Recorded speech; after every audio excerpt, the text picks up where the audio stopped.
Good morning, ladies and gentlemen, distinguished guests and participants joining us online and here in person. A warm welcome to this town hall for the New York State Master Plan for Aging. My name is Adam Herbst. I am the Deputy Commissioner at the Department of Health and Chair of the Master Plan for Aging. We want to thank Clinton Community College, the home of the Cougars, for hosting us this morning. And I'm deeply grateful for your presence here today as we embark on this crucial journey in drafting the core recommendations of the New York State Master Plan for Aging. I want to extend a special thank you to our guest speakers, Darlene Collins, Karen Ashline, and Assemblymember Billy Jones. I also want to thank our Vice Chair of the Master Plan, Greg Olsen, from the New York State Office of Aging, who will be giving remarks shortly. So we're here today to talk about the New York State Master Plan for Aging. The New York State Plan reflects a great thing about New York and all things about New York that is really making our state great. It's ambitious, it's effective, and it's unique. But most importantly, it's designed to honor the older adults of New York State and those who are deserving to be recognized, who play a tremendous role in our state. We need to ensure that the services, the supports, and all the care that we provide in New York to New Yorkers with disabilities are addressed in our plan to facilitate them to continue to thrive and age in New York. And we also need to make sure that everyone knows that New York is a great place to age, so that people stay in here in our state and continue to provide all the benefits that our state has to offer. The governor's master plan is designed to build upon decades of work that the state has done to live up to our responsibility to older New Yorkers. In 2017, that work was recognized when AARP named us the first age-friendly state in the country. But we haven't rested in the 6 years since then, and our ongoing work has led us to the creation of this moment today. Today, together with this New York State Office of Aging, the Department of Health, and all other state partners are working together to make sure that older New Yorkers and people with disabilities are united and coordinated in a way that will work for their best interests. You're going to hear today about the prevention agenda as a core part of our public health agenda for the master plan. But I want to make it clear that we're never trying to prevent aging. We're well aware that ageism, discrimination, and ableism are problems that persist in our society, and they undermine aging New Yorkers. Aging is a natural process, and it brings with it so many things that we want to celebrate. We want to do what is needed to ensure that we in the state of New York have the resources to continue to provide those supports and services and work together at the state level, at the local level, to be coordinated as a whole so that we can provide for all the different communities to ensure that people can age with dignity and independence. Before I invite Greg to come up here and give some opening remarks, I want to point out how important it is that what we're doing today here in the North Country in Plattsburgh. Plattsburgh and the North Country has faced many challenges in recent years that reflect the broad changes across all of New York. But it's also shown that it's resilient, and it's pivoted to embrace new opportunities while updating our historic strengths. As the saying goes, no farmers, no food. And the North Country is an agricultural powerhouse in our state. The North Country is also at the center of our potential to connect our energy grid with Canada's and take advantage of so many clean energy technologies that we can incorporate into the master plan for aging. So in the same way that this region combines solid long-term foundations with a future full of potential, we're looking for the master plan to build on our existing systems of aging and disability support while taking advantage of new research, technology, and opportunities. And at the core of these efforts is recognizing the infrastructure that what we will need to build, particularly in rural areas of our state, are supports functioning the services for aging New Yorkers. So now I want to invite Greg to come up here and give some opening remarks, and thank you very much.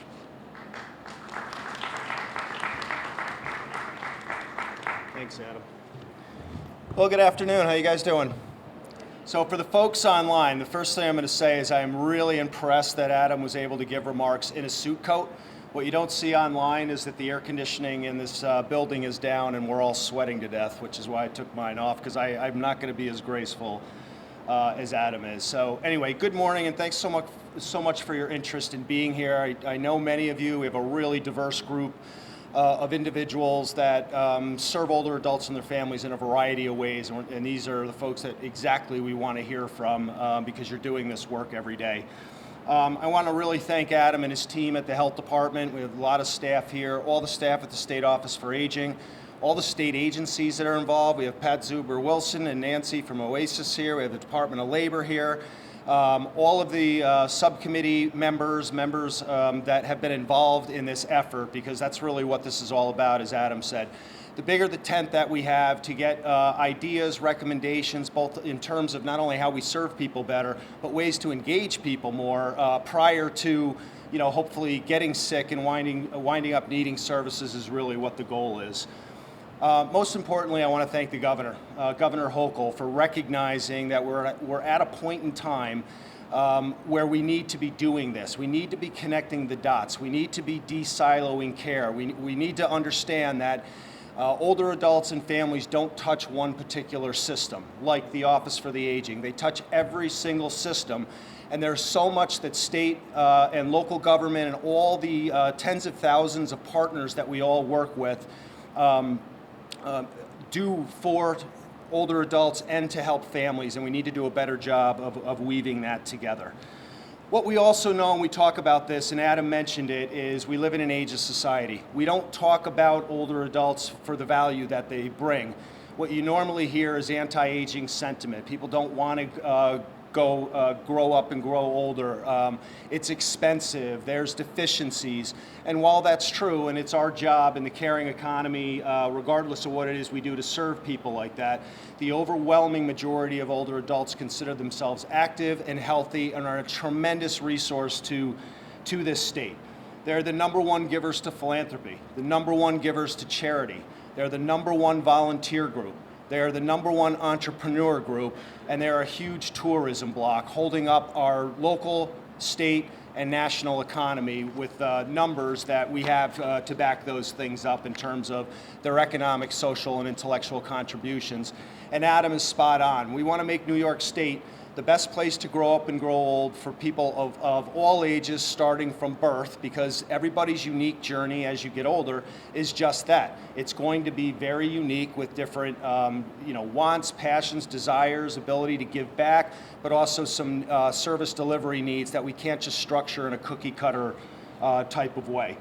As Adam also said, New York has a real rich history and building blocks already in place to continue to strengthen communities for all ages. Not only were we designated the first age-friendly state in 2018, but many of us have started this work back in 2006 in a variety of capacities. So the master plan is really an opportunity to continue to build on that really strong foundation.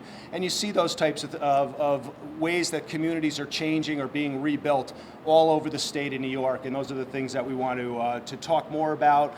Housing, transportation, infrastructure, many of those types of things that we know in the community help people stay healthy. Sorry, I'm sweating up here. As I mentioned, we don't always do a good job in letting the public know what we do, and here's an opportunity to do that. But engaging the public is really the most important thing.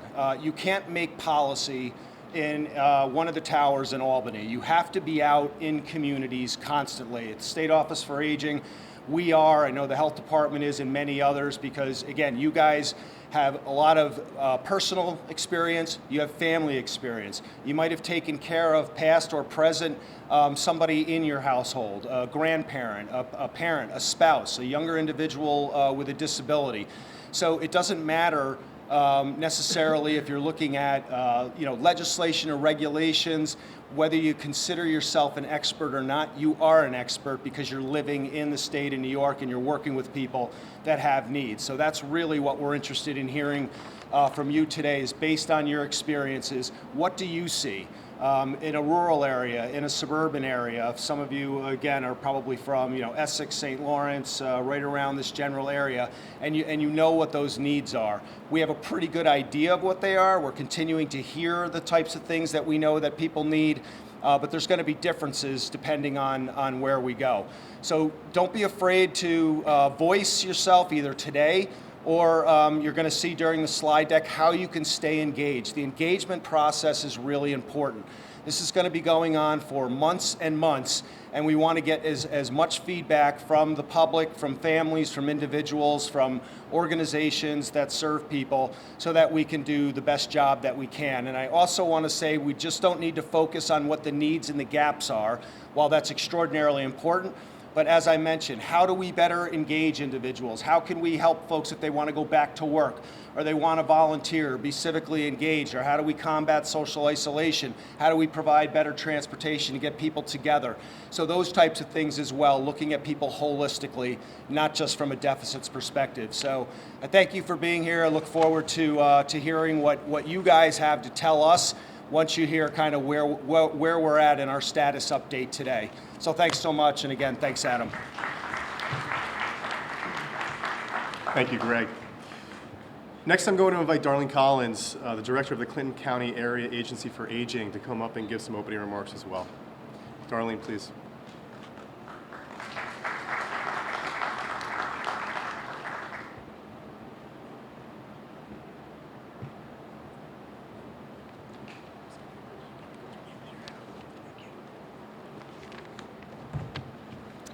Hello, thank you for being here. I can't tell who's online, but I know we've got a lot of familiar faces from our aging network right here in the room. We do things a little different. Everybody across the state, our aging services network, we have the same core services, but how we implement them can be a little bit different from county to county. And we thank Greg and his team for that, because it lets us really tailor what we do to our own areas. So here in Clinton County, we do just a limited number of direct services from our office, and many of our services are provided by people we contract with. And then in addition to that, we work with so many other providers that we don't have funding relationships with, but that are such a part of our aging network and are so critical to what we do. So we have a lot of collaboration that happens in our communities. And one of the things that I really just wanted to give you a quick, a brief overview of a couple of different things that we've been working on, because we've had programs that have been in existence, like our senior celebration, that happens. It's been happening for more than 25 years, that we're just a small part of. We're not the lead entity on it. We're a partner at the table. And that's an opportunity to give people information and to really celebrate the seniors that are in our community. They come out, they get information, they dance the day away, they have a meal, they socialize, and it's just a really great opportunity to celebrate the wonderful people that we work with.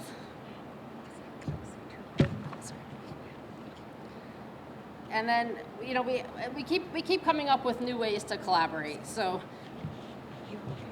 okay. So we've got the newer work that we've been doing with regional efforts to enhance the chronic disease self-management programs, and that's been over several counties, and that's been a process, but it's been such a great experience to work with so many talented people and new partners. So that's a great way to expand access to these programs. And one of our latest projects that we've been able to be invited to be a part of was we got approached to be part of a group that was trying to implement Cycling Without Age, which is a program that started in Copenhagen in 2012, and it's up and moving. So there's a Adirondack Coast chapter. It provides the opportunity. It's a volunteer program, 100% volunteer program, that will be able to give older adults and less abled people rides on a bicycle using the electronic Trishaw bike. So it'll be able to, it's more of a social program, get people to combat the isolation, to get people out of their homes into the community, and experiencing fun and engagement in new ways. It'll provide additional volunteer opportunities, so there's lots of information that will be forthcoming on that as that gets up and running, but we're really excited for all the different projects that we're able to do. So one of the things I really want to do is acknowledge like all of our partners that are in this room, because there's so many of you, and we can't do what we do without you. You know the value of our older adults. You know what they do. You know how important it is that we try to get them engaged, give them the volunteer opportunities, and really try to meet their needs. And there's no easy button. It's so many of us that get together to say, okay, so this is the situation, this is the problem we have, how do we solve it? It might be one agency doing one thing, somebody else doing another, but it takes the whole community to do it, and we can't do it alone. And I think this process of the Master Plan for Aging is going to make more of those things possible, and we look forward to keep working with all of you. Thank you.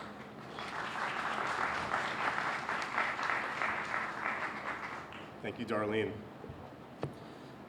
Next, I'd like to welcome Karen Ashland to come up and give some words from the Adirondacks Accountable Care Organization.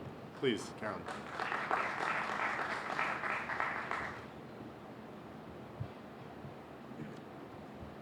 Good afternoon, everyone. Thank you so much for having me and being able to share some of the thoughts of the work we're doing in our region. Just to echo a little bit of Darlene, we have strong partnerships in upstate New York, and we've had them for a very long time. We have much a philosophy around getting things done, no cliche, but get her done. There's a little of that in this community that has always been prominent. So I'm going to share a few things about the work we're doing. This is called the North Country Care Coordination Collaborative. In early 2020, CBPH applied for a HRSA grant to focus on rural care coordination. We were pleasantly surprised in July of 20 that we were awarded that in the midst of a pandemic. So you can imagine that really was, while good news, it also took some effort to really pull it all together. The Adirondacks Accountable Care Organization and Adirondack Health Institute, which is based in Glens Falls, were asked by CBPH to administer this grant. CBPH didn't have the bandwidth. They were dealing with a pandemic. And so we eagerly stepped in and said, absolutely, we will help, and we'll help to pull this together. It wouldn't have been possible without the last decade, 2 decades, probably 3 decades in some ways, if we want to share our age today, of the work that's gone on in the partnerships. Amidst a pandemic, we were able to bring at least 30 partners together like that. There was no question, no one thought, no, we can't do that, we don't have the resources. And we started focusing on care coordination. Care coordination, to me, my soapbox, is that really is the root of the best way we can support individuals in our community. I myself have an elderly mother who's 91, lives alone, drives a little bit. Without the resources that she gets from the Office for the Aging in Essex County, she wouldn't be where she is today. So I'm appreciative of all of that work. A little bit about the Care Coordination Collaborative, if you want to go to the next slide. Some of our main goals are to improve transitions of care. That's where members in our communities fall between the cracks. They're admitted to a hospital stay, they're given a discharge summary, they hit the street, they go home, they have new medications, maybe it's oxygen, maybe it's home care, and it's overwhelming. So what can we do to make sure that members don't lose sight of what's best for them? And even for families. I work in the field, and it's overwhelming for me as a daughter.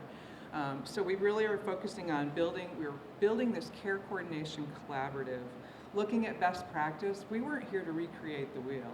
We know what goes on in our communities, and we know how powerful the work is, but it was bringing those resources together. It was sharing best practice and being able to say, what are you doing that works, and how can we replicate that in a different setting? We started looking at risk score, and when people think risk score, sometimes they automatically go to claims and payer information.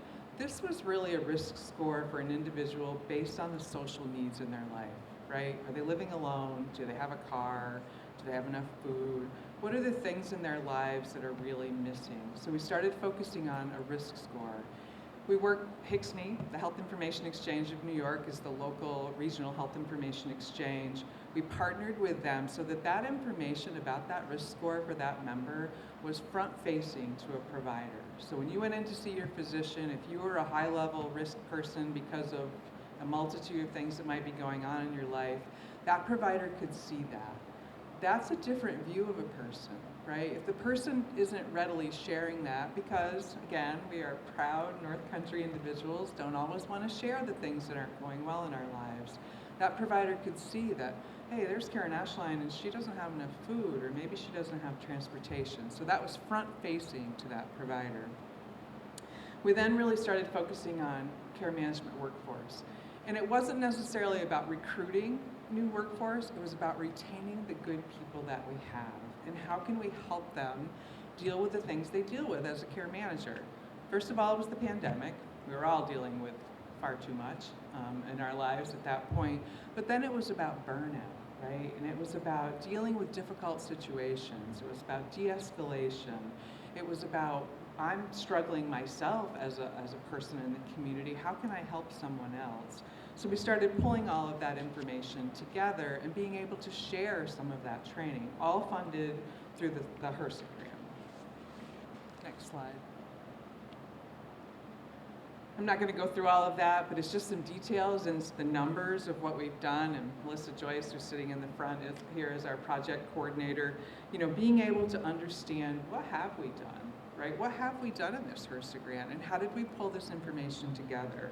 So you'll see 33 organizations, 53 members, 6 counties, 5 hospitals. You know, that's the North Country. And when I say 5 hospitals, so we consider Glens Falls Hospital to be part of the North Country, kind of bottom of the North Country, top of the Capital District, but very much a part of the work we do in the region, because members are often coming from different regions to get the care they need. We started looking at workforce. We did surveys. We said, what do you need to help you do your job better than you do today? And then we really just started sharing best practice. Members, you know, we have different situations. You know, CBPH shared a best practice around meds to beds, right? So if you're admitted to the hospital and you're going to go home on a different medication, the pharmacy, the outpatient pharmacy, can bring that medication right to your room for you, right? And you understand what that medication is before you even step out of the hospital. That's pretty powerful. It has its issues at times, and it can be a little clunky, but for the most part, it's been very successful at CBPH. Other hospitals started adopting that same thing. What about a warm handoff for substance use disorder? We know in our older population that substance use disorders are more prevalent, probably much more prevalent since the pandemic than ever. So how do we make sure that those members get the care that they need once they leave the hospital? You can walk out of the hospital with a discharge summary and it says to follow up with your physician in 2 weeks. Does that mean you call them in 2 weeks or you see them in 2 weeks? Right? What does that mean? So with a care coordinator stepping in and helping that member and saying, no, that means you need to be seen in 2 weeks. Let's make that appointment today. Let me help you with that. Let me work with you and your family to make sure you get what you need post-discharge. We worked with a pharmacy student from the Albany College of Pharmacy, and he created a medication administration training session for non-clinical people. I'm not clinical. I do administration, I do operations, I know enough clinically to get by, but I'm not a clinical person. But if I have a training application that I can look at that will help me do med reconciliation, many of our care managers are not clinical people. They're social work level folks, they're people who've been in the community, they know how to network, they know how to get what they need, and then the member says, look, I have these new medications, I have these old medications, what do I do? So this training session really helped to provide that. And these training sessions are all available, and there's a link on the last slide that tells you that they're all available. Data was critically important.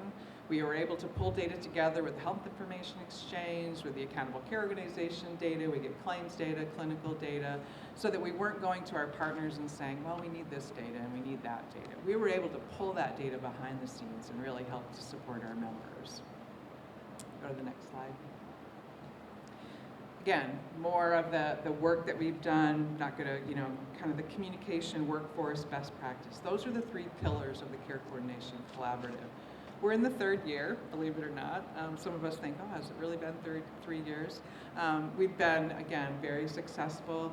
We meet, initially we met twice a month. None of our participants said, hey, we can't do that. Not initially, even during the pandemic. They came forward. They were eager to help and eager to be a part of this work and make sure that our members get what they need.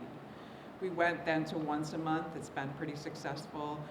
Mary McLaughlin, who's the project director, she wasn't able to be here today, so I'm her fill-in today, but she's spoken nationally about the work we're doing in the Adirondacks and the work we're doing in the North Country. The way we've been able to work with HCSCME and identify risk scores for our members is powerful, and it's gaining traction across the state and nationally. Final slide. You know, we know what our members need. We do, right? But it's how do we connect people to the resources that they need? It's looking back and saying, okay, what about this member and what works for this and not for that? Again, I'm going to do one story about my own mother. In August of last year, my mother had a stroke. She's doing well, but her Meals on Wheels driver was the one that identified that and called the office, who called my husband, who was there within minutes. I'm not sure what would have happened if my mom had been alone. So that, to me, is one of the most powerful things. When we talk about bringing organizations together and being able to support people, that's powerful. Last slide. Just a little bit more. You know, I want to say to the Office for the Aging, folks in the room, many people didn't know the resources that you have to offer and how powerful that is. So when I think about aging population, we're all aging, right? We're all getting closer to that. How many years till retirement? We talk about that. We always want to age the best we can. To me, that's the most important thing. My mother does not want to go in a nursing home, and my sisters and I are going to do everything we can to make sure she doesn't. But at some point, she may need to. And I just can take comfort in knowing that the organizations in our region will make sure she gets what she needs. I appreciate your opportunity to chat with you today. It's great to be a part of this. The last slide just has a little bit of Melissa Joyce, Mary McLaughlin, who's not here today. We are in the third and final year. We were able to get a no-cost extension. We'll continue into 24 doing some of the great work we're doing, and I believe this work will continue much past the HRSA grant. So thank you very much.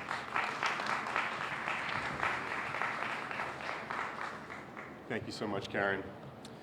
I'd also like to note that later today, we're going to be hearing from Assemblymember Billy Jones, who will be giving some remarks, but he has not arrived yet. So once he does, we'll have the opportunity to hear from him. So let's go to the next slide, please. The essence of the Master Plan for Aging, as you've already heard, lies in its ability to unite different parts of government and the private sector together. We can't always coordinate effectively, but we're trying. And that's the purpose of the state master plan. It brings together diverse entities and a shared cause to achieve an outcome that's based on a common sense of collective efforts. Today marks the third of many town halls that we'll be doing across the state. And our intention is to hold these town halls and these gatherings to hear from you, to hear from different communities, to share your ideas with us, the Master Plan for Aging team, so we can bring this into our planning and share it with the governor to hear your interests, your concerns, and your motivations.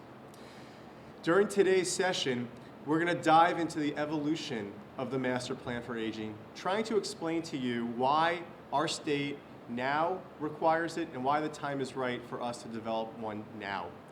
And for you to help partner with us, and then provide insight into Governor Hochul's initiative and the process that we're going to be doing to draft and shed light on the structure and the various pillars and subject areas that we're going to engage with the Master Plan for Aging. Furthermore, we're going to want to give you an opportunity to hear your voices in a more formal way. So you'll have the chance to come and speak either at the podium or we'll walk around the room.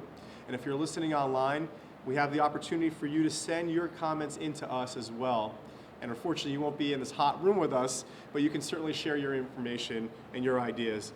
And you can do that by sending an email to mpatownhall@health.ny.gov. That's mpatownhall@health.ny.gov. And it's an opportunity for you to participate in the process if you would like to as well. So let's talk about, again, the importance of why we're here now. Can we go to the next slide, please?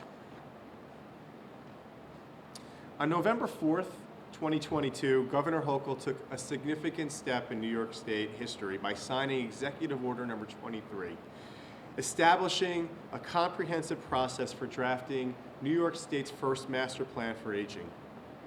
The executive order assigned the individuals entrusted with the responsibility for developing the plan, as well as the organizational structures that will help facilitate this endeavor.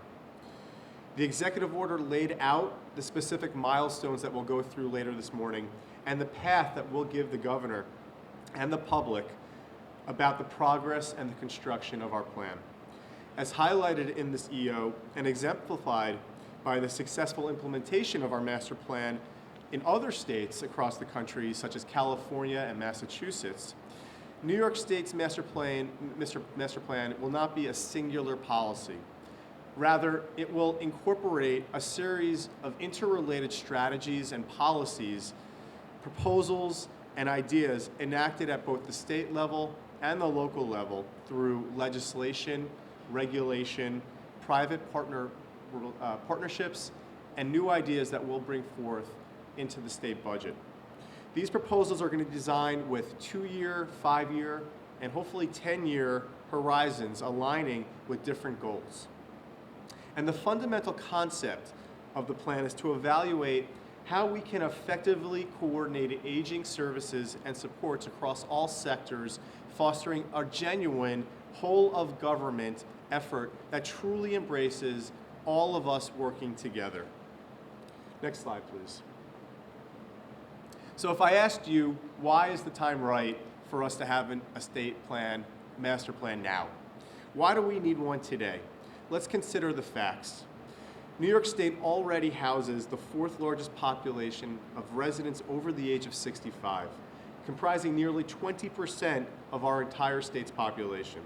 And in the next decade, we're poised to welcome a substantial influx of older New Yorkers, reshaping the demographic landscape of our state. And as our state ages, we also encounter shared challenges that transcend the generations. More people are choosing to remain in the workforce. Many more of our neighbors are living alone. And unfortunately, economic security eludes too many of us, in contrast to prior decades.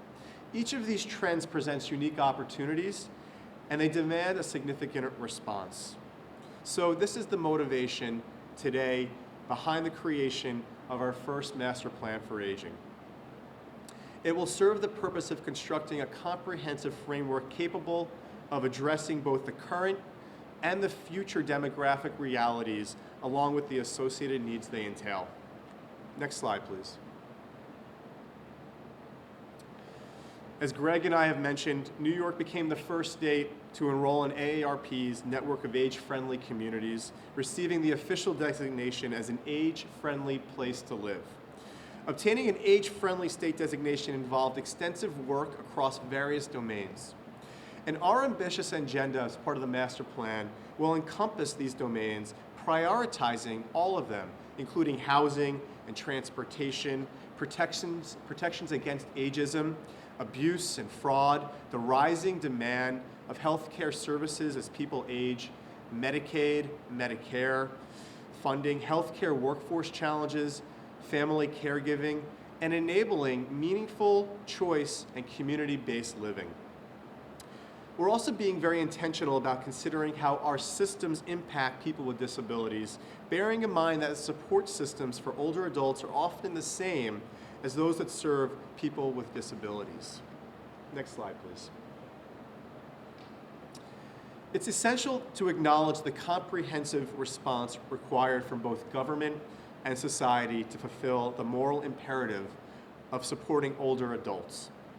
Meaning, in light of this, as we approach the experience of aging in New York holistically, we recognize that people's lives are not neatly organized around different regulatory or licensing functions. To make improvements, rather, we need to understand our starting point and identify existing gaps in our system where innovation is required, where services are required, and they need to be new ideas introduced. As part of our master plan process, we're documenting various ideas across our bold agenda that functions across all the different areas of an age-friendly system. We're documenting these in our task force, in our committees, and in the different reports that we're creating that will lend itself to the report we'll give to the governor. Ultimately, the comprehensive understanding allows us to understand our work is iterative and will help build upon the best practices and proposals that we already have developed in New York State. The ultimate outcome of these efforts will be a resounding call to action for all of you in the room, all of you listening online, and everybody in our state that holds everyone accountable for the success, ultimately, for the master plan for aging. Next slide, please. The challenges on this project are certainly not lost on us. It's critical that we understand how large of an undertaking the master plan for aging really is. Here we have concepts that we've formulated and described for our vision that have a desired outcome and the path that we'll take to reach it. I want to take a moment at this point to talk about the state's prevention agenda, which is really going to be a part of the core of how we think about aging and developing our master plan process. It will include how, for example, housing, as one example, affects people with social lives, community involvement, and people with mental and behavioral health matters. Housing is one of many ideas that we want to include in the idea of the prevention agenda as part of the master plan for aging. Because if this is truly a master plan, it will aim to address the whole experience of aging. And that's why the prevention agenda is so important. We can't help people prevent chronic disease or delay parts of disease onset, which requires costly care, but we can conveniently provide a framework as part of the master plan for aging process that guides and offers supports and systems for people where they need it as they go through the aging process. And let people age in their homes and their communities for as long as possible, retaining that autonomy and that independence. The master plan for aging should help ensure a long-term care system in our state that is accessible, that is effective, and is affordable. It should be designed to address the unique needs and values of our great state. Now let's move to slide 8, please, where you'll see a visual representation of the key players and contributors of the master plan for aging process. And this is where we do have a call to action for all of you. The executive order that I mentioned prior slides ago designates the State Department of Health as the chair and the State Office of Aging as the co-chair to facilitate the development of a master plan. In addition to these guiding bodies, we've established a council comprising the leadership agencies of different offices, state offices, and private entities and individuals to make up a stakeholder advisory committee.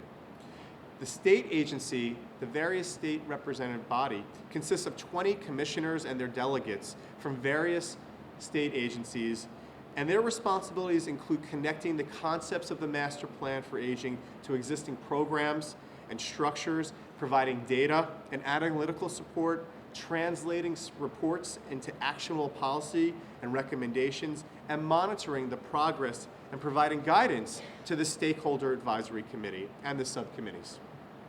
Now, the Stakeholder Advisory Committee comprises of experts, 30 experts and professionals in the aging and disability ecosystem.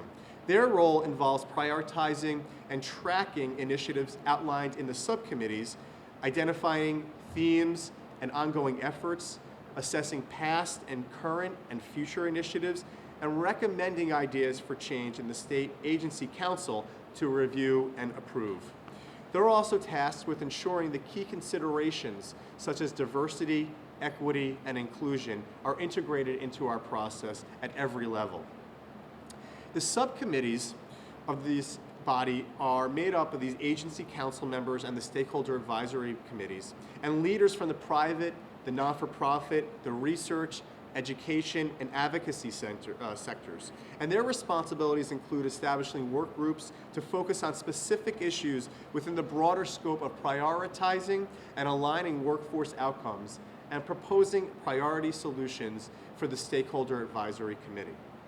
These subcommittees include a broad range of people, more than 300 people, reflecting incredible diversity and different voices that want to be part of the process.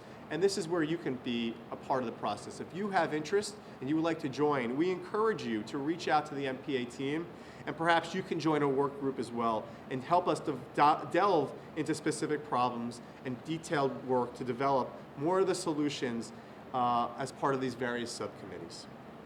Next slide, please. Now, throughout our journey, we've dedicated an immense amount of time and effort to build and scale this tremendous undertaking. Recognizing the vast scope of the Master Plan for Aging, we've organized it into 8 distinct subcommittees.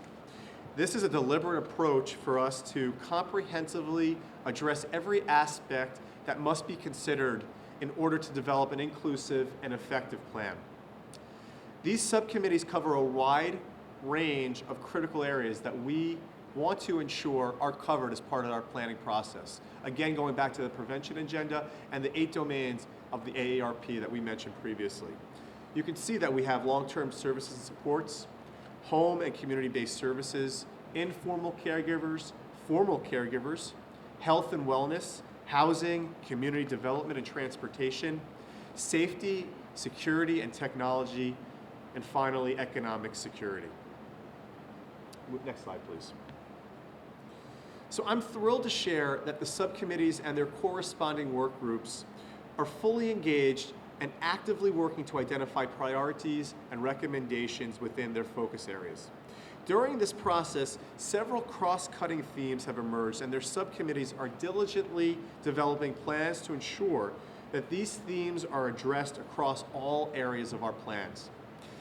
The identified themes encompass crucial aspects such as age-friendly principles, combating ageism, promoting diversity, equity, and inclusion, exploring new funding and payment mechanisms, ideas for geographical variations, addressing housing challenges, and implementing person-centered models of care.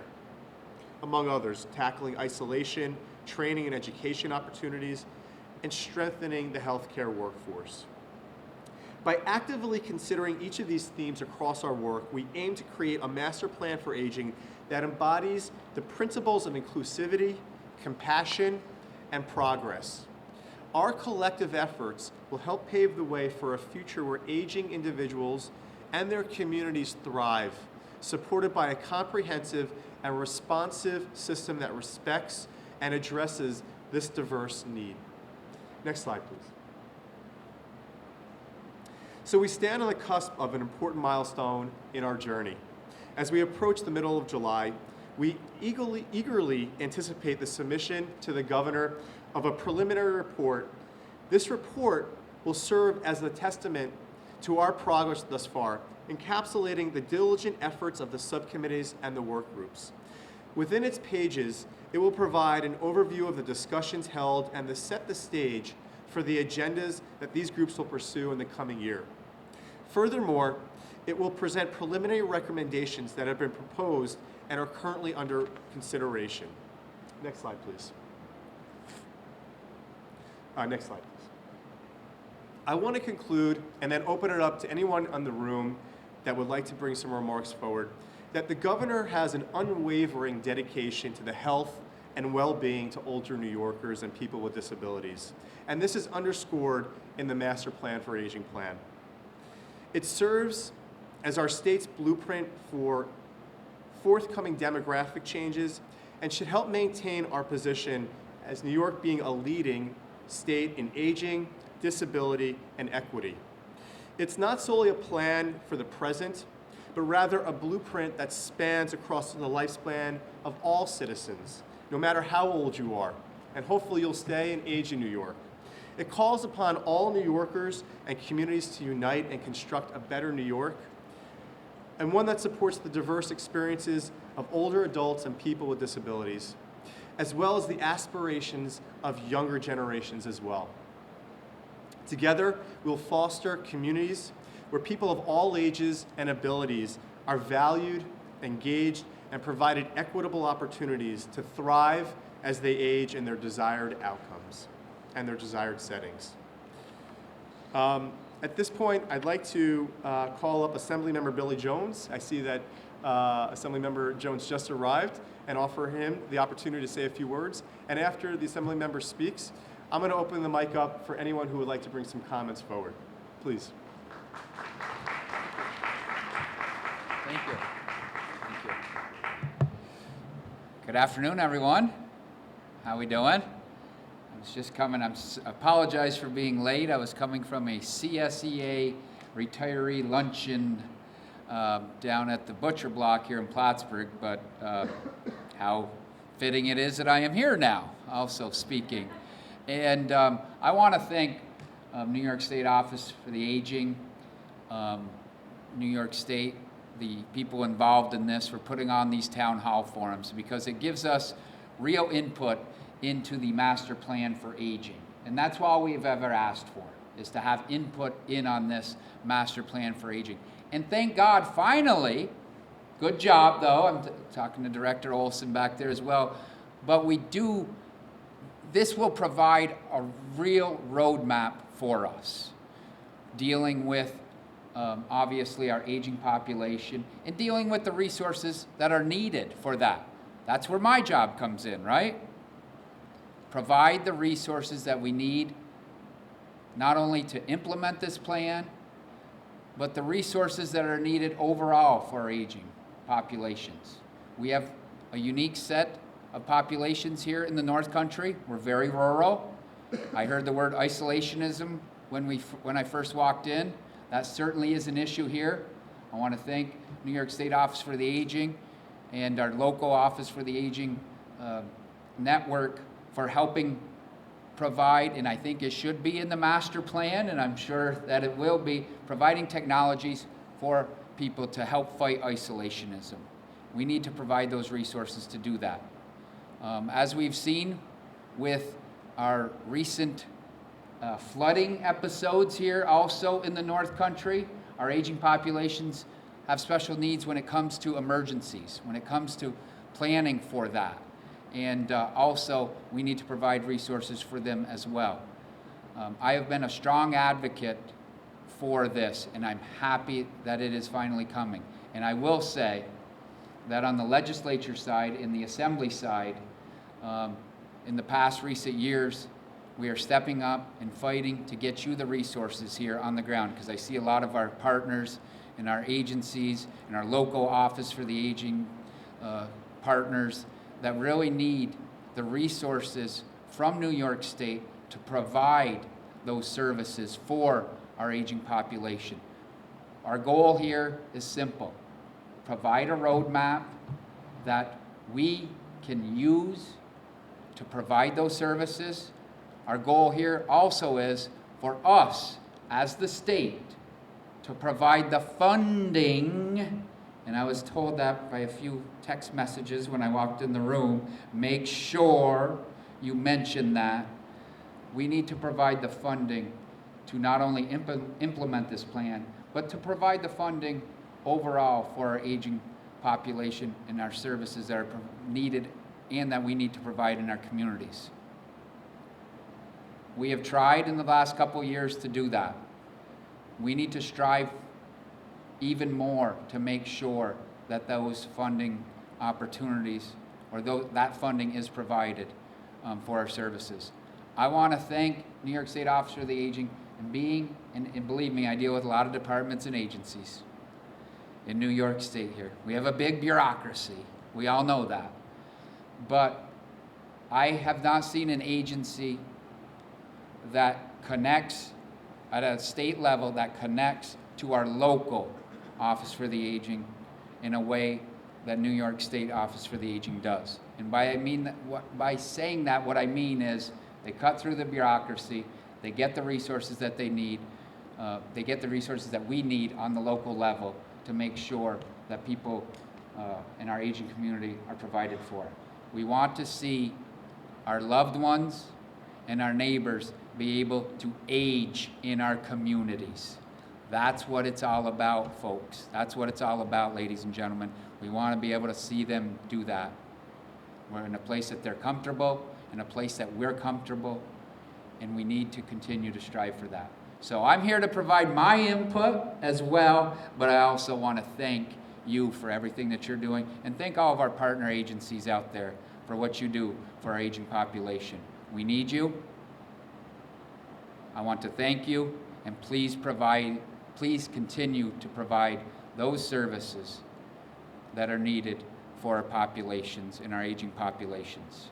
Thank you very much, and you have my word that as your state legislator, that I will continue to fight to provide those resources and that funding so that you can provide services for our aging population. Thank you very much, and have a great day. It's a little warm in here as well. I didn't know if anybody noticed that. It is, thank you. It is very warm in here. All right, thank you. We're going to invite some people to speak now from the crowd, from the people who are in the room. Some people registered in advance to come and speak, and we'll be calling. If you raise your hand and you'd like to come up and speak, please do so. We have a microphone that will be going around the room. We just ask that you say your name when you raise your hand to get the microphone over to you. And we ask that you limit your comments or your ideas that you'd like to share with us to 3 minutes, please. And if you're online and you'd like to submit some comments or ideas, you can once again do so by sending them to mpatownhall@health.ny.gov. That's mpatownhall@health.ny.gov. Next, we're going to ask Becky Prevey, please. Thanks, and big thank you to your leadership, Adam, at Department of Health, and to Director Olsen for all you do, as well as Assemblyman Jones for his comments. I just want to say I am Becky Prevey. I work for the Association on Aging in the state of New York, so my membership organizations are all of the offices for the aging throughout the state who do really tremendous work. I'm here today because I used to be the director at Franklin County Office for the Aging, so I am a North Country girl, and always looking out for North Country interests in the work that I do in Albany. And prior to that, I was a hospital discharge planning social worker. So a lot of what the master plan is talking about is specific to how can healthcare and aging services kind of integrate. And some of the comments from the last 2 town halls that I saw that were attended were really a lot of people that dedicated 40 years of their careers to talk about aging services and to provide feedback and implementation plans, et cetera, who are now retired, also talking about the master plan on aging. And I would be remiss if I didn't look at the master plan on aging as also an opportunity to do a look back. We have 40 plus years of task forces, councils, recommendations that have been put forward. A lot of those I actually have participated on for over 10 years now. And the problem becomes you have a lot of great recommendations, but to Assemblymember Jones' point, you have to have the resources to then implement those services. So I think the master plan really needs to take not only the look forward, but also the look in the rearview mirror at recommendations and policies that were either piloted with success and then funding went away or never implemented because of the resource issue. And I think when you talk about the overall state budget, it's imperative to look at the fact that we know about the aging population. We know they're 43% of the tax base, yet the New York State Office for the Aging budget is less than 1% of the overall state budget. And I think that is something we really need to look at. And then I think we also need to take into account when you talk about the number one issue that's facing aging, disability, and healthcare, it's the home care worker shortage. That has been around since the 1980s. It was the front page of the New York Times with an article indicating we were at a crisis point. We are now 40 years down the road. It is worse today than it ever has been. And I also think when you look back at Assembly and Senate hearings over the course of the past 10 years, you have thousands of hours of individuals that testified not only about aging services, but also about disability services and the difficulties that it causes for our entire ecosystem. And I will tell you, on behalf of the Aging Services Network, we have massive waiting lists for people that need services that we can't turn on today. And I think that that's something that needs to be addressed. And I also think we really need to be thoughtful about the fact there have been policy recommendations regarding the home care workforce issue, which is fair pay for home care. that was vetted by CUNY Research and Cornell University to say the solution to the home care workforce problem is to pay home care workers a living wage. 50% of them currently live in poverty. We need to address it in order to make sure that we have an aging in place ecosystem. And I want to say that I'm so excited that the state has decided to really undertake a thoughtful master plan on aging. I think it's an amazing opportunity. I'm really excited to be part of the process. But I think it needs to be done thoughtfully, and we can't look 2, 5, and 10 years out without looking at the basement today on what we need to do to get tens of thousands of older New Yorkers off of waiting lists. Thank you, Becky. AARP's Dave McNally is next, please.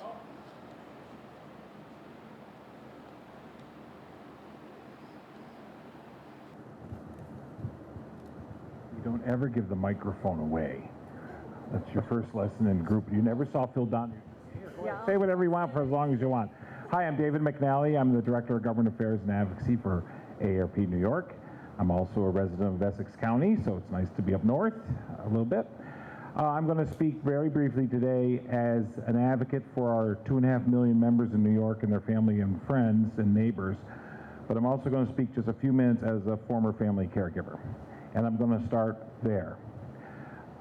I've said on a lot of task force, commissions, hearings, blueprints over the years, and with a lot of really important, credible, thoughtful people.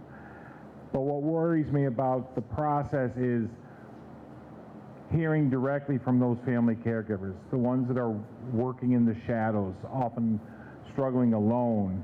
How does their voice get up to this level to really hear the day-to-day problems and concerns and pieces of the puzzle that are missing for them? So in that respect, I'm going to give you 2 of my own. My mother required eye drops at night. Some of you who've been involved in this issue have heard me tell this story. That meant my sister or I had to drive 45 minutes many nights just to put 2 eye drops in, when a home health aide was sitting right there on the couch. But she's not allowed to administer eye drops. So a tremendous number of people spent a long time creating an advanced home health aide, which would be a ladder for careers, and also provide a little more relief for, so you didn't have to have an RN come to put eye drops in, or you didn't have to have a family member drive over 45 minutes. No, it turns out nobody wanted to pay for it. Nobody wanted to pay for the training. Nobody wanted to pay for the increase in salaries, not the providers, not the state. So it hasn't gone anywhere. But creating a career ladder, I think, assists with the issues around fair pay for home care and creating a workforce and a pool that's there for what we need. But it also alleviates a lot of burden and concerns on the family caregiver. The other one I'll just mention is, and I kind of chuckled when Dick Gottfried left the assembly after 40 or 50 years. He, the health chair, said, "Why am I filling out paperwork when I still go to the doctor? Why isn't this all electronic?" And again, when I would take my parents to a new specialist or new doctor, it was like 1975. Everyone had filled out these 6 pages. Why aren't the doctors? We've spent billions of dollars on healthcare technology, but it seems like out comes the clipboard and fill out your history, even though Hixney and everything else related to that was supposed to solve that problem. And again, as a caregiver and as someone trying to keep the person you're caring for kind of calm during the process, again, a burden that's not necessary, and somebody should be able to fix that. So those are my 2 examples. That's just a personal family caregiver. And I think if you could reach out to those family caregivers, you'd hear a lot more. But those are just 2 examples. Now, on to the bigger picture for AARP. We're all about, and I see the Grim Reapers moving in to cut me off. The unpaid, informal family caregiver is the backbone to all of this long-term care. In New York, we have over 2 million of them. They contribute $39 billion with a B. That's what their work would cost if you paid them to do it. And I want to echo what Becky said.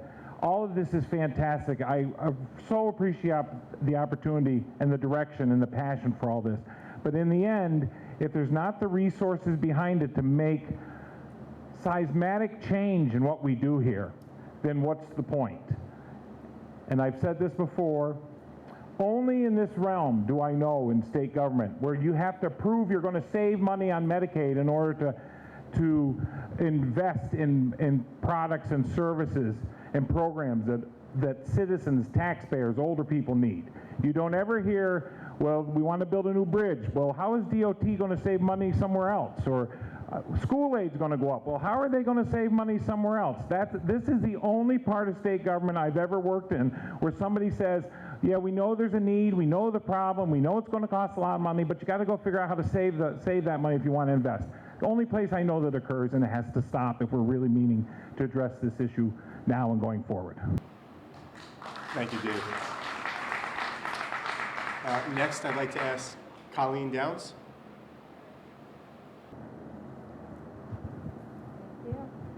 Hi, I'm Colleen Downs. I work at North Country Center for Independence and really appreciate being here. I wanted to just mention a couple of personal thoughts that I have with experiences in the area, and also to talk about, and by the way, I appreciate the comments from both of the prior speakers because those are things I would have said if you hadn't. But looking at the ability to stay in your home, I'm not sure how many people are familiar with Access to Home, but it's a program that helps people make sure that as they're aging in place, they have things like a ramp if they need it, or maybe to move shelving from a higher location to a lower location so people can get it. That program used to be funded at $12 million. For the past several years, it's been funded at $1 million, which helps 80 homes. And in the past 10 years, nobody in 23 rural counties has gotten money for Access to Home. And in our organization, we have a lot of people requesting ramps, ramps and other objects that may cost, you know, some of it's going to be more money, some of it's going to be less money, but we haven't had, some of the places that we used to go to request money no longer get resources. We haven't gotten any resources. Right now, I think we have one movable ramp so that we can help with some initial items, but it's really a big challenge, and if we don't have something like that, we're not going to be able to let people age in place. One of the other things I wanted to talk about is you know, the transition from when somebody has to move from their home into another location and when independence starts to become a little bit more interdependent. And I think about, you know, we've heard some personal stories, which I think is really helpful. When it comes to people like my parents who need a lot of, you know, they have a lot of doctor's appointments, you know, start having more things that they need to address. And looking at them driving to appointments is wicked scary. Don't want to see them driving to these appointments, but you know, it's really hard to give up that independence. So I know from speaking to other family members that there are challenges like that. Also challenges with figuring out which medications are supposed to be taken and how do we make sure people get the support that they need if there isn't fair pay for home care and if we don't have aides that are capable of doing some of these things. So with that being said, I want to comment on some of the places that I've seen people have to move into for affordable housing. And there is a place that I've been to recently that is for people who may be on Medicaid and maybe need assistance for, you know, like an independent living kind of situation or assisted living. And I would not want anybody in my family or anybody, period, to have to live in this place. So I really want to encourage people to, you know, look at these coalitions, the private, public. I'd really like to know what private organizations and businesses are working on these things, because I think that trying to get a sense for what they can do and what kind of accountability we can look for would be really important. Thank you very much. Thank you, Colleen. Next, Chrissy Lurks from the Essex County Office for Aging. I think it's cooler up here, so I'll stay here. So thank you. Again, my name is Chrissy Lurkies. I'm the director from Essex County Office for the Aging. So again, thank you everybody for coming. Before I start, I do want to thank Greg, Director Olsen. I'll refer to you as NYSOFA. Your partnership with not only myself here at the local level, but I can attest that Darlene and all of my other counterparts across the state, you help us do our job so much easier and so much better. So thank you for that. You have given us the opportunity to pilot a lot of programs that I think in the past we in the North Country may have not been given that opportunity, and is combating social isolation, many other needs, so thank you. To Becky Prevey, our director from the Association on Aging, her remarks, I should say that I do sit on the board of directors for the association, so her remarks and her advocacy on a daily level are addressing all of our needs across the state and the network. So what she is advocating for, myself and every other director, every other aging partner, every other aging contractor are saying it to her, and she's relaying that message. So thank you to Becky. So to Karen, I'm not too sure where Karen went. She's up there. So Karen, thank you for sharing that personal story. That hits me not only on a professional level, but a personal level, as I do know Karen and her mom personally. So that type of scenario that Karen and her mom and her family experienced, luckily we were engaged with Karen's mom and we had services in there, because scenarios like that happen not only in Essex County on a daily basis, but I can assure you across the state daily, sometimes multiple times daily. Without services like home delivered meals, a home health aide, if a person like that was on a waiting list, that need is going to go unmet. So we need to address the waiting list to ensure that every person, regardless of what services they need, whether it is a home delivered meal, whether it's a personal care aide to help with personal care or bathing, what have you, that they have the ability to get the services that they need. Thank you to Assemblyman Jones. We do need the funding. We need the funding for the direct services. We need the direct funding for staff in aging. We need our contractors need that funding. We can have all the money in the world for the service, but if we do not have the infrastructure to build it, it's not going to be helpful for us. So thank you for speaking to that.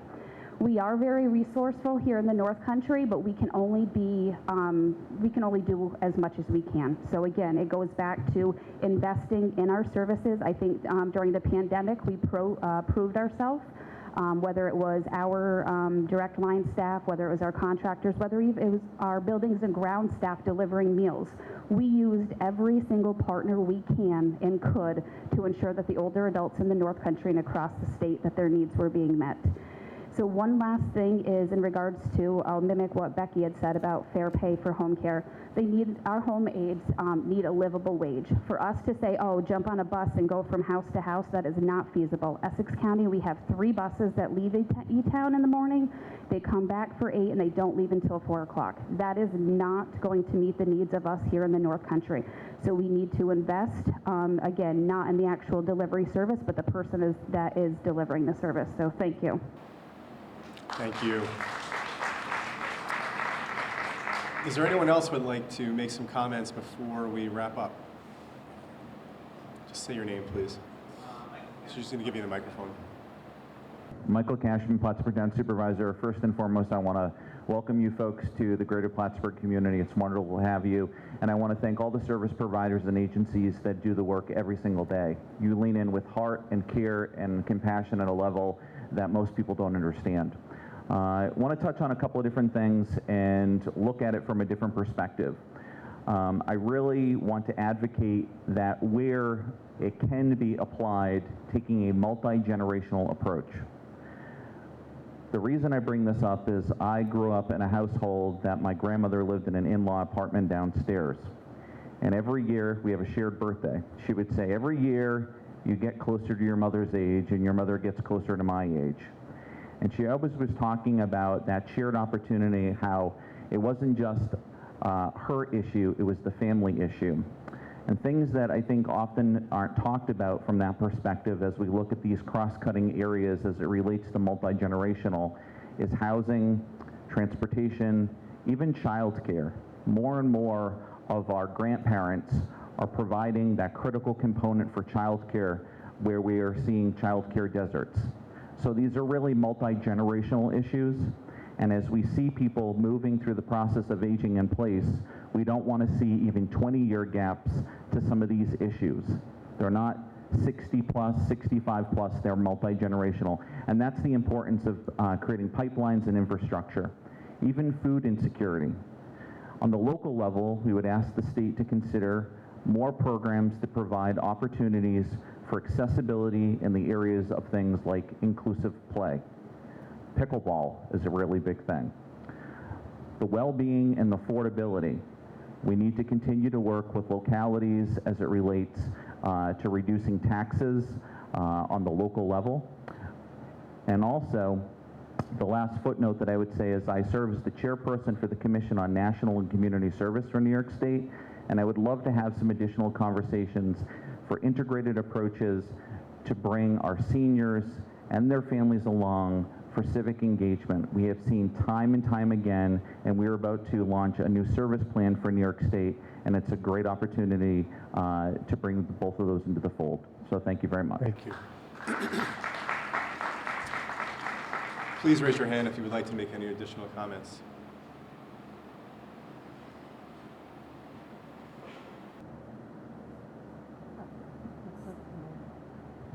Thank you. Just very quickly, my name is Ann Morgan. I'm with the North Country Healthy Heart Network based in Saranac Lake.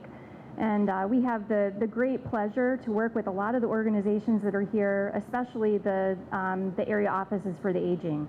Darlene and Chrissy and the other offices for the aging in this region have been absolutely fantastic to work with. And through that network, we had the opportunity to work with a project that was funded through the New York State Office for the Aging that really helped this region to build capacity for delivery of chronic disease prevention and self-management programs. Without that support, we wouldn't have been able to build a network of organizations that now have the capacity to provide these services across a 7-county region in the North Country. The big challenge now is how do we sustain those programs? And I think this is where the state has an opportunity to really, and I want to make sure that the state understands how important it is and has been to invest in these public health and Office for the Aging programs, in the local level programs, the rural health networks. Many of the rural health networks across the state are using those funds to be able to do exactly the kind of work that we're doing here in the North Country. And the Department of Health offers a number of other programs that allow us to really start up new opportunities in the community, but again, sustaining these programs is a challenge. So I want to encourage the state to continue to invest heavily in these programs. The expense associated with delivery of these programs is a lot. And so in order to sustain these programs, we need that continued support to be able to subsidize the expense. We also would like and need the state to continue to look at ways that they can be working through the Medicaid program to increase the reimbursements that are available for delivery of these evidence-based programs. With that follows the commercial support and additional revenue streams that can help to pay for these services. So thank you very much for this opportunity. Love the work that you're doing, and we're excited to be a part of that. Thank you so much.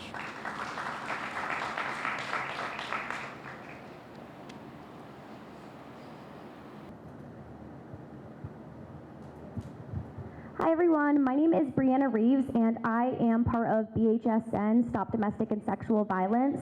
I'm going to make it super short, sweet, and to the point, but essentially as we build this master plan, I want to remind us all to have a focus on intimate partner violence and how it affects the safety at home.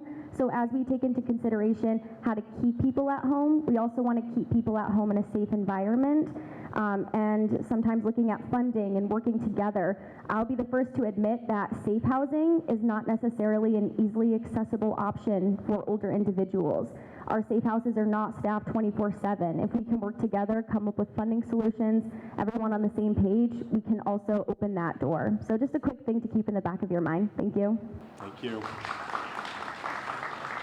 Is there anyone else in the room that would like to make a few comments?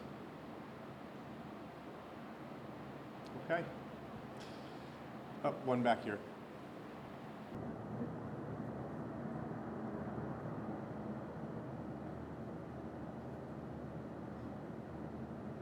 I'm getting my steps.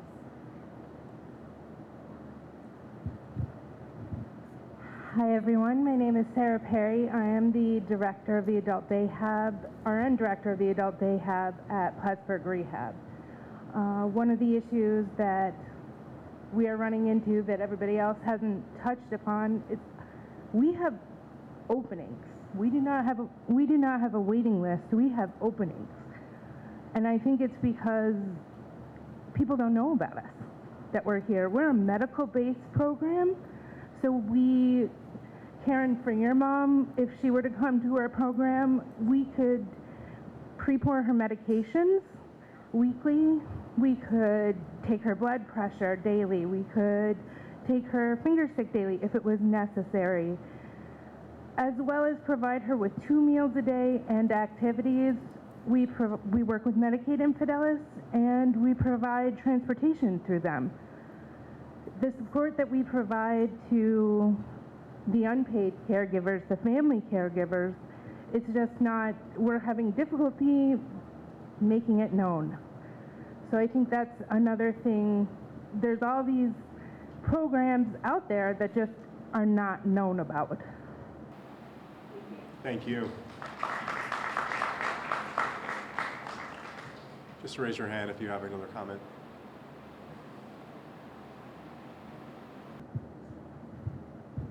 I'm Susan Biondolillo, and I'm the Associate Vice President for Long-Term Care Services in both Malone and CDPH. I would be remiss, we appreciate everything you all do in the communities, but as you know, there are individuals who need to have placement. And without the reimbursement that has not been adjusted in years, making $217 a day per resident to live in our facilities, we cannot pay our staff. Nursing homes are closing admissions, some are closing units, some are closing altogether, and we need the support of Governor Hochul and the healthcare system of New York State to truly put the money where the mouth is and support our elder care who need it. Thank you.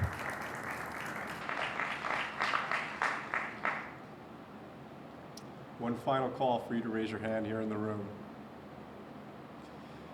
Okay. As we move forward, we do encourage you to continue open dialogue and engagement, and we invite you to participate in the development of our master plan. And we have a range and a variety of opportunities and avenues for you to participate in this the process with us. We have a public survey that we'll be doing. We have town halls across the state that will continue over the next year. We have email correspondence, and our website, which I encourage you all to go to, mpa.ny.gov. Your feedback, your ideas are invaluable to us as we really try to incorporate all the diversity and ideas across the state. Every community has unique challenges and ideas, and we want to incorporate that into our plan. And this is created to be a living document that will serve as the guidepost for years to come in New York State. Together, we can build the age-friendly New York that every one of us deserves. And the Master Plan for Aging gives us that opportunity to get there. Thank you very much.